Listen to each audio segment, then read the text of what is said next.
Hello friends, welcome to Move On Study. आप सभी का स्वागत है आपके अपने चैनल मूव ऑन स्टडी में। आज हम आप लोगों के सामने क्लास 10 के लिए friends importance MCQ short questions और लॉन्ग क्वेश्चन लेके आया हूँ साइंस का। तो चलिए आप लोग बिना टाइम गवाए स्टार्ट करता हूँ। तो पहला फ्रेंड्स देख सकते हैं ग्रुप ए का क्वेश्चन जो कि ऑप्शनल पेपर का है ये। तो पहला क्वेश्चन आप लोग देखेंगे क्या लिख रहा है। तो आप लोग देखेंगे फ्रेंड्स ब्यूटेन के कितने समावयव होते हैं। तो इसका जो राइट आंसर होगा 2 होगा, यानी कि ब्यूटेन के कुल 2 समावयव होते हैं। अब फ्रेंड्स हम लोग ये जानना चाहेंगे समावयव होता क्या है।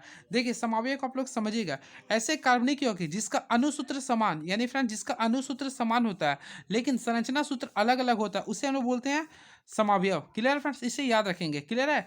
अब मैं कुछ तत्वों का समावयव की संख्या बता दूं जो काफी आप लोगों के लिए महत्वपूर्ण हो सकती है। सबसे पहले फ्रेंड्स आप लोग 3 को याद रखेंगे। आप लोग एक होता है मीथेन, इथेन और प्रोपेन, यानी फ्रेंड्स आप लोग फिर से मैं बोलता हूँ मीथेन, इथेन और प्रोपेन। ये तीनों का जो समावयव की संख्या होती है, ये तीनों के जो समावयव की संख्या होती है वह 1 होती है। क्लियर है। अगर क्वेश्चन आता है फ्रेंड्स मीथेन का या इथेन का या प्रोपेन का समावयव की संख्या कितनी होती है, तो 1 होती है। और इसके साथ साथ फ्रेंड्स अगर बोला ब्यूटेन का, जो कि आज का क्वेश्चन में पूछा गया था, तो ब्यूटेन का 2 होता है। लेकिन फ्रेंड्स पेंटेन जो काफी महत्वपूर्ण होता है, तो पेंटेन के समावयव की संख्या कुल 3 होता है। अब पहला का नाम होता है नॉर्मल पेंटेन, आइसोपेंटेन और नियोपेंटेन होता है। इस टाइप से तीनों का नाम मैं बताया हूँ। ठीक है। एंड नेक्स्ट क्वेश्चन फ्रेंड्स अगर आता है ब्यूटेन का सामान्य सूत्र क्या होता है, तो इसका सामान्य सूत्र होता है C4H10 होता है। ये भी आप लोग ध्यान में रख सकते हैं, जो कि अल्केन का सदस्य है, यानी CnH2n+2 का एक सदस्य है। ठीक है। एंड नेक्स्ट क्वेश्चन फ्रेंड्स आप लोगों को ये भी क्वेश्चन में आ सकता है कि ब्यूटेन में कुल कितने हाइड्रोजन के अणु है। तो हाइड्रोजन के परमाणु की संख्या कितना है, 10 हो सकता है। ये भी प्रश्न आ सकते हैं। और कार्बन की अगर आता है तो 4 है। इस टाइप से भी प्रश्न पूछा जा सकता है। चलिए next question friends, next question की ओर हम लोग चलते हैं। देखिए बेंजीन में कुल कितने सिग्मा बॉन्ड और कितने पाई बॉन्ड होते हैं। तो फ्रेंड्स सबसे पहले आप लोग जानिए बेंजीन का सामान्य सूत्र। तो बेंजीन का जो सामान्य सूत्र होता है C6H6 होता है। क्लियर है। अब देखिए फ्रेंड्स इसका जो स्ट्रक्चर होता है इस टाइप से आप लोग बना सकते हैं, जिसे हम लोग बोलते हैं रिंग स्ट्रक्चर बोलते हैं। ये बेंजीन है ये। क्लियर है। तो आप लोग को मैं बताता हूँ, अगर आप लोग याद करना चाहते हैं तो बेंजीन में कुल सिग्मा बॉन्ड की संख्या 12 होता है और पाई बॉन्ड की संख्या कुल 3 होता है। ये याद कर सकते हैं आप लोग। अकुल फ्रेंड्स संयोजक बंधन की संख्या होता है 15 होता है। इस प्रकार आप लोग याद कर सकते हैं। ठीक है। तो चलिए फ्रेंड्स मैं आप लोग को इसका सॉल्यूशन ही करके मैं बताता हूँ। देखिए सबसे पहले आप लोग बेंजीन का स्ट्रक्चर बनाने सीखिए। तो बेंजीन का सामान्य सूत्र होता है C6 होता है। तो देखिए हम लोग 6 कार्बन लिखना प्रयास करेंगे। देखिए ये आपका 6 कार्बन लिखा हूँ मैं। अब देखिए मैं आप लोग को बताता हूँ। सबसे पहले फ्रेंड्स कार्बन कार्बन के परमाणु सबसे पहले आपस में एक एकल है, तो डबल बॉन्ड, फिर एकल बंधन, फिर डबल बॉन्ड, फिर वन बॉन्ड, फिर डबल बॉन्ड से इस प्रकार जुड़े होते हैं। और आप लोग जानते हो कार्बन अपने साथ 4 इसका संयोजकता होता है। तो देखिए कार्बन अपने साथ बगल में एक हाइड्रोजन सभी जगह पे रख लेंगे, क्योंकि इसका वैलेंसी इलेक्ट्रॉन 4 होता है। तो इस प्रकार मैं एक बेंजीन का स्ट्रक्चर शुरू किया हूँ। क्लियर है। अब देखिए इस टाइप से ये स्ट्रक्चर होगा फ्रेंड्स। अब देखिए आप लोग को यहाँ पे पूछ रहा है कि कितना सिग्मा और कितना पाई बॉन्ड है। आप लोग याद रखिएगा जहाँ पे डबल बॉन्ड होता है फ्रेंड्स, जहाँ डबल बॉन्ड होता है वहाँ पे एक सिग्मा भी होता है और एक पाई भी होता है। याद रखेंगे आप लोग। ठीक है। जहाँ पे फ्रेंड्स डबल बॉन्ड होता है वहाँ पे एक सिग्मा और एक पाई बॉन्ड होता है। लेकिन फ्रेंड्स आप लोग याद रखेंगे जहाँ केवल एक सिंगल बॉन्ड होता है तो वहाँ पे केवल एक सिग्मा बॉन्ड होता है। क्लियर है। इस कंसेप्ट को आप लोग ध्यान में रखेंगे, इसलिए मैं इसे स्टेप से बता दिया हूँ। ठीक है। आप देखिएगा अब मैं आप लोगों को काउंटिंग करना सिखा रहा हूँ, ध्यान से देखिएगा। मैं जो कलर अलग ले ग्रीन ले ब्लैक लिया हूँ। ठीक है। ध्यान दीजिएगा। सबसे पहले देखिएगा यहाँ पे एक सिंगल बॉन्ड है तो एक सिंगल सिग्मा बॉन्ड हो गया, यहाँ पे सिंगल हो गया। देखिए यहाँ भी सिंगल बॉन्ड हो गया। देखिए इस टाइप से अगर आप लोग पूरा काउंटिंग कीजिएगा तो फ्रेंड्स अगर आप लोग पूरा काउंटिंग करेंगे ना, तो देखिए इसमें सबसे पहले देखिए डबल बॉन्ड की संख्या कुल कितना आ जाएगा, एक जगह पे 2 3। तो फ्रेंड्स अगर इसे कैलकुलेशन करेंगे ना तो कुल 12 सिग्मा बॉन्ड हो जाएगा, कुल 3 पाई बॉन्ड हो जाएगा। क्लियर है। और दोनों को जोड़ देंगे तो 15 सात संयोजक बंधन होगा। चलिए नेक्स्ट क्वेश्चन के लिए मैं मूव ऑन करता हूँ। अम्लीय विलेन का पीएच मान कितना होता है। तो फ्रेंड्स पीएच मान जो कि सबसे इंपॉर्टेंस होता है क्लास 10th के लिए। तो अम्लीय विलेन का पीएच मान होता है, सबसे पहले देखिए इस आप लोग इस आलेख को समझिए। पीएच एक मापदंड होता है जिसकी वैल्यू 0 से 14 के बीच में होती है। तो देखिए फ्रेंड्स आप लोग ध्यान में रखेंगे, जिसका वैल्यू 0 से लेकर 7 के बीच में होता है, या फिर 7 से जो 7 से जिसका वैल्यू कम होता है उसे बोलते हैं अम्ल। और जिसका 7 से अधिक होता है उसको बोलते हैं क्षारक। क्लियर है। और जिसका 7 के बराबर होता है उसे बोलते हैं उदासीन। तो फ्रेंड्स हम लोग क्वेश्चन की ओर मूव ऑन करते हैं। तो क्वेश्चन आप लोग ध्यान से अगर देखते हैं तो क्या बोल रहा है, अम्लीय विलयन का पीएच मान क्या होता है। तो 0 से 7 या फिर 7 से कम लिख सकते हैं। क्लियर है। And next question plaster of Paris का सामान्य सूत्र लिखें। फ्रेंड्स इस टाइप का क्वेश्चन पूछा जा सकता है। तो देखिए मैं आप लोगों को बताता हूँ। प्लास्टर ऑफ पेरिस का जो सामान्य सूत्र होता है उसे लिखते हैं कैल्शियम सल्फेट हेमीहाइड्रेट, यानी CaSO4 हाफ H2O लिखता हूँ। क्लियर है। याद रखेंगे आप लोग। अगर फ्रेंड्स इसमें यह भी क्वेश्चन आ सकता है कि प्लास्टर ऑफ पेरिस में जल के कितने अणु पाए थे। देखिए जल के कितने अणु पाए थे, हाफ अणु पाया था, यानी कि आधा अणु पाए थे। इस टाइप से भी क्वेश्चन आ सकता है। ठीक है फ्रेंड्स, इस टाइप से आप लोगों को याद करना है। और आप लोग क्वेश्चन ये भी आ सकता है कि प्लास्टर ऑफ पेरिस का यूज कहाँ करते हैं। तो प्लास्टर ऑफ पेरिस का यूज करते हैं डॉक्टर लोग यानी चिकित्सक क्षेत्र में करते हैं, या फिर खिलौना बनाने में करते हैं, मूर्ति बनाने में करते हैं। इस टाइप से आप लोग लिख सकते हैं। क्लियर है। और प्लास्टर ऑफ पेरिस का जो निर्माण होता है जिप्सम से होता है। नेक्स्ट, संक्षारण का एक उदाहरण दे। सबसे पहले से आप लोग जानिए संक्षारण का उदाहरण जो है जंग लगना, या फिर लिख सकते हैं लोहे में जंग लगना। लोहे में एक जंग लगना एक संक्षारण का उदाहरण है। इस टाइप से आप लोग लिख सकते हैं, लोहे में जंग लगना। नेक्स्ट, ऊष्माक्षेपीय अभिक्रिया का उदाहरण दे। तो फ्रेंड्स, ऊष्माक्षेपीय अभिक्रिया उस अभिक्रिया को कहते हैं जिसमें उत्पाद के निर्माण के साथ साथ ऊष्मा का उत्सर्जन होता है, उसे बोलते हैं ऊष्माक्षेपीय अभिक्रिया। तो देखिए इसमें आप लोग लिख सकते हैं, अगर हम लोग देखिए सिंपल वे में, अगर आप लोग कोयला को जलाते हैं यानी C+O2 अगर करते हैं, तो आप लोग जानते हैं CO2 तो बनता ही है, साथ में आप लोग को ऊष्मा मिलता है। तो इसमें फ्रेंड्स ये लिख सकते हैं इसका एग्जाम्पल। ठीक है, ये होता है ऊष्माक्षेपीय अभिक्रिया। नेक्स्ट, और श्वसन भी एक ऊष्माक्षेपीय अभिक्रिया, तो इसके एग्जाम्पल में ये भी लिख सकते थे। ठीक है, श्वसन। Next question friends, next question की ओर फ्रेंड्स हम लोग मूव ऑन करते हैं, जो कि काफी महत्वपूर्ण है। तो देखेंगे क्या लिख रहा है, प्रतिस्थापन अभिक्रिया किस हाइड्रोकार्बन में होता है। फ्रेंड्स ये तगड़ा क्वेश्चन है, तो आप लोग याद रखेंगे प्रतिस्थापन जो अभिक्रिया होता है संतृप्त हाइड्रोकार्बन में होता है। किसमें होता है फ्रेंड्स, संतृप्त हाइड्रोकार्बन में होता है। ये काफी महत्वपूर्ण क्वेश्चन मैं आप लोगों को बताया हूँ, इसे याद रखेंगे। प्रतिस्थापन क्रिया का फ्रेंड्स डिफिनेशन भी आप लोगों का पेपर में आ सकता है, तो इसे आप लोग याद कर लेंगे। ठीक है, अब हम लोग नेक्स्ट क्वेश्चन के मूव ऑन करते हैं, जो काफी महत्वपूर्ण होता है। इससे पहले कि मैं आप लोगों को प्रतिस्थापन अभिक्रिया के एक एग्जाम्पल दे देता हूँ, जो आप लोगों को कंफ्यूजन दूर कर दे। तो फ्रेंड्स देखिए, प्रतिस्थापन अभिक्रिया के एक सबसे पहले एग्जाम्पल समझिए। अगर हम लोग मीथेन को जलाते हैं यानी CH4 को, अगर हम लोग क्लोरीन से अभिक्रिया करते हैं, तो ये स्थान को देखिए, इसको अल्ट्रा वायलेट यानी सूर्य के प्रकाश में अभिक्रिया करवाते हैं। तो फ्रेंड्स इसमें ये इस प्रकार ये अभिक्रिया करेगा, यानी कि देखिए इसमें से एक हाइड्रोजन हट जाएगा, इसमें क्लोरीन इसमें आ जाएगा, CH3Cl, और यहाँ पे HCl बाहर निकल जाएगा। इसे लोग बोलते हैं प्रतिस्थापन अभिक्रिया। अर्थात फ्रेंड्स वैसे रासायनिक अभिक्रिया जिसमें परमाणुओं के समूहों को विस्थापित कर उसका स्थान ग्रहण कर लेते हैं, उसे बोलते हैं प्रतिस्थापन अभिक्रिया। ये एग्जाम्पल आप लोग ध्यान में रखेंगे, काफी महत्वपूर्ण चीज मैं बताऊं। और ये एक संतृप्त हाइड्रोकार्बन होता है। नेक्स्ट, अष्टक के नियम को किसने प्रतिपादित किया था। तो आप लोग को मैं बताता हूँ, न्यूलैंड्स ने, यानी कि न्यूलैंड्स ने अष्टक के नियम को प्रतिपादित किया था। क्लियर है। क्वेश्चन आता है कब किया था, तो 1893 में किया था। क्लियर है। और उनके अनुसार कुल 56 तत्व ही खोजे जा सकते थे, और उनका जो एक पीरियोडिक टेबल जो दिया गया था वह सारे गमा पा धा नि सा पे दिया गया था, जिसमें उसका कैल्शियम तक वो लागू हो सका था। नेक्स्ट, दूसरी आवर्त में कितने तत्व रहते हैं। तो फ्रेंड्स सबसे पहले आप लोगों को मैं बताना चाहता हूँ, आवर्त कुल पीरियोडिक टेबल में कुल आवर्त की संख्या 7 है, जिसमें फ्रेंड्स दूसरी आवर्त में तत्वों की जो संख्या कुल 8 है। याद रखें कुल कितना है फ्रेंड्स, 8 है, याद रखेंगे। और देखिए मैं आप लोगों को बताता हूँ, पहले आवर्त में कुल 2 इलेक्ट्रॉन होते हैं जो सबसे कम है तत्व, और दूसरे में कुल 8 है, तीसरे में फ्रेंड्स 8 है, याद रखेंगे। लेकिन चौथा और पांचवा में दोनों में होते हैं फ्रेंड्स 18 होते हैं, और छठा में सबसे हाईएस्ट 32 होते हैं, और सातवां में अभी तक कुछ फिक्स नहीं हो पाया, यानी कि जो भी मैक्सिमम आ रहा है इसी में होते हैं। क्लियर है, इस चीज को याद रख सकते हैं।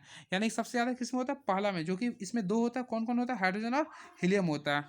नेक्स्ट, मेंडलीव द्वारा बनाए गए वर्गीकरण का क्या आधार था।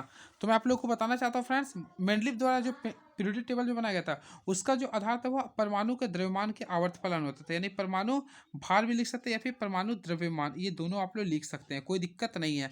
यानी कि याद रखेंगे, मेंडलीव को पीरियोडिक टेबल का जनक भी कहा जाता है, या फिर पिता भी कहते हैं। क्लियर है। और उनके अनुसार उन्होंने कुल 63 तत्व तक ही ज्ञात किए थे, ये भी लिख सकते हैं आप लोग। और उनका जो पीरियोडिक टेबल जो बना था वो परमाणु द्रव्यमान पे आधारित था। ये रहा था हमारा 10 क्वेश्चन ऑब्जेक्टिव का। अब चलते हैं शॉर्ट क्वेश्चन, जो कि काफ़ी महत्वपूर्ण होने वाली है। तो चलिए हम लोग बिना टाइम गवाए स्टार्ट करते हैं शॉर्ट क्वेश्चन। तो पहला क्वेश्चन हम लोग देखना चाहते हैं किस पर पूछा फ्रेंड, जो काफ़ी महत्वपूर्ण होने वाला है आप लोग के पेपर के लिए।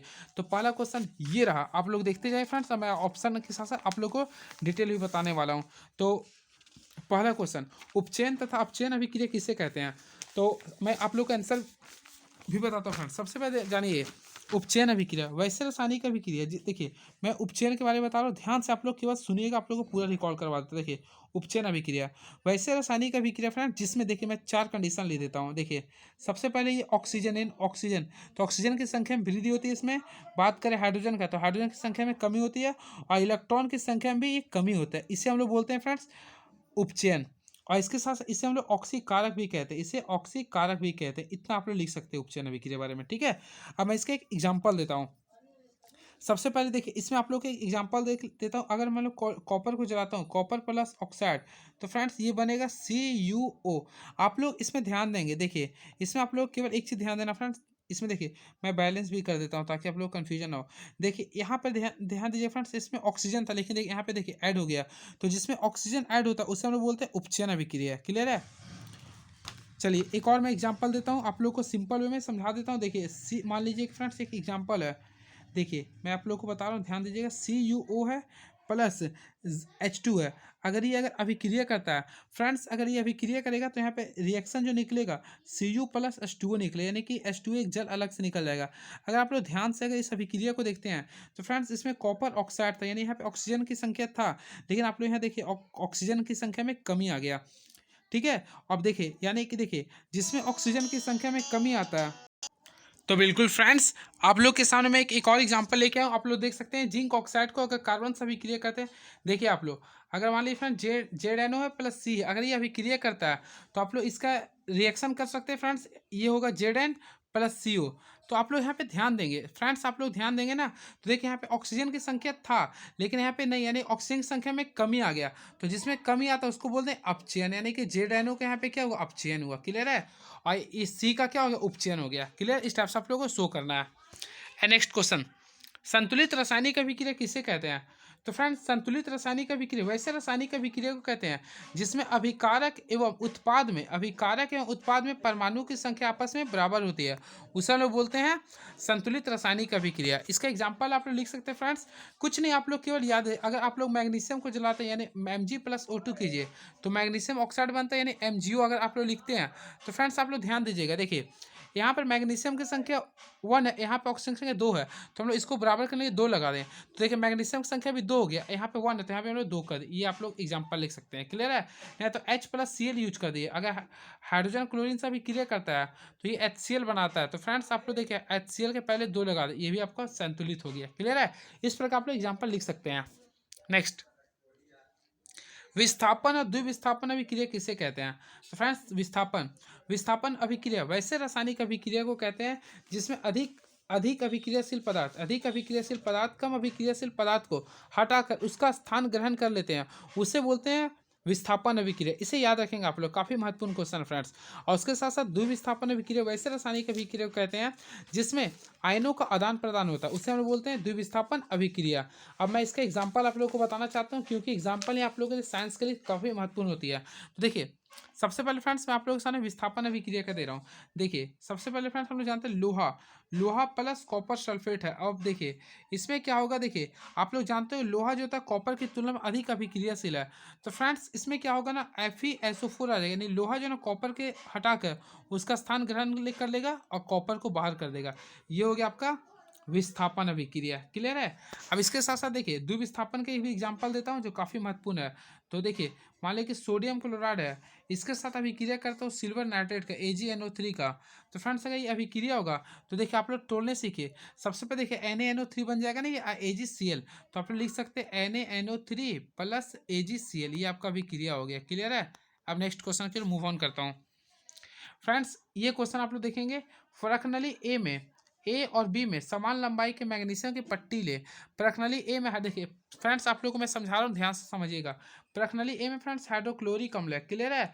और बी में यहाँ पे एसिटिक अम्ल है, यानी कि एथनोइक अम्ल है, जिसका सामान्य सूत्र होता है CH3COOH होता है। ठीक है?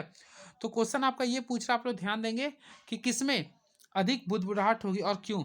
तो फ्रेंड्स मैं आप लोगों को एक ट्रिक बताया था हंसा, आप लोग को याद आ गया, यानी हंसा ट्रिक याद कीजिए।